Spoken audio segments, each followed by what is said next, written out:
short while, Halo Reach will be launched into the hands of Halo fans. Its resplendent glory set loose upon all those who walk the path, or at least those who stand in a really, really long line come September 14th.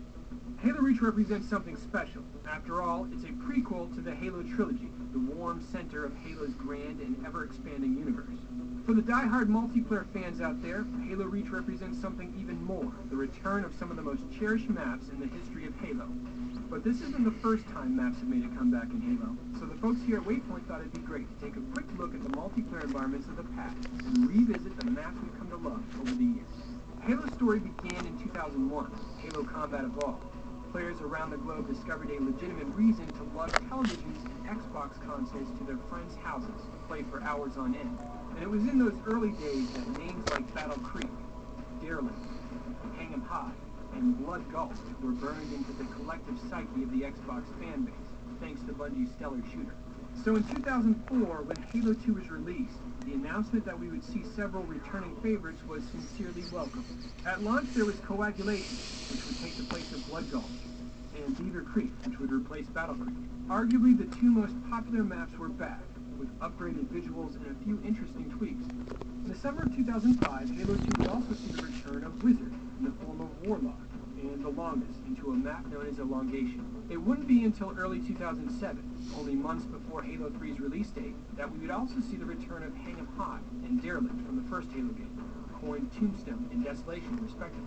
But even in the twilight of Halo 2, many people recognized that some of the most popular maps from the game had been brand new, never before seen play spaces. Arenas like Lockout, Midship, Zanzibar, Sanctuary, and Ivory Tower had taken center stage. So as Halo 3's collection of multiplayer maps were revealed, and as they grew over the years through DLC, we weren't terribly surprised to see some of these classic maps once again return. What was once Zanzibar became Last Resort. Maps like Valhalla and Avalanche, although not officially remakes, became the spiritual successors to Blood Gulch and Sidewinder. Lockout became Blackout, and Chillout became Cold Storage. And before it was all said and done, an almost pixel-perfect remake of Midship, now called Heretic, finally made an appearance. Now in 2010, we bear witness to Halo Reach, and once again we'll see a bevy of familiar remakes, this time around more than any other Halo title before. In Reach, Bungie's introduced a little something called Forge World, their most ambitious multiplayer space ever, one bearing the glorious tone and texture of a mountain-strewn, evergreen-laden Forerunner vista. Forge World is unique in that it is so large it includes a number of individual smaller arenas which you will no doubt recognize from previous titles. First up to bat is Hemorrhage, one part Blood Gulch and one part Coagulation, but all parts awesome. This map combines the base structures of Halo 1, the terrain layout of Halo 2, and Reach's robust sandbox for some truly insane large-scale combat. Then there's Pinnacle, the return of Halo 2's Ascension, the abandoned relay hidden in the murky heights of Delta Halo, now turned into a lush, sun-dappled summit, soaring high above a Forerunner ocean. And Asylum, the symmetrical sanctuary of Halo 2 fame, a memorial relic fashioned by the gods. Now this fan favorite hangs on the edge of a cliff, at the highest point in Forge World, offering a breathtaking view. That is, if you're not too busy with other things.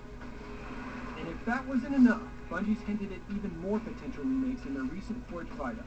And outside of Forge World, located somewhere on the surface of Reach, you can find Reflection, the elegant and graceful remake of Halo 2's Ivory Tower.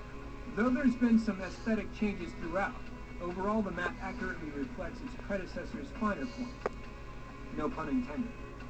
Halo Reach is set to break all expectations, and finally give players an opportunity to return to the classic maps of yesteryear, whether by offering it outright, or letting fans make their own versions in the incredible and unprecedented Forge World. This is Vociferous with Halo Waypoint. Get ready for Reach, folks.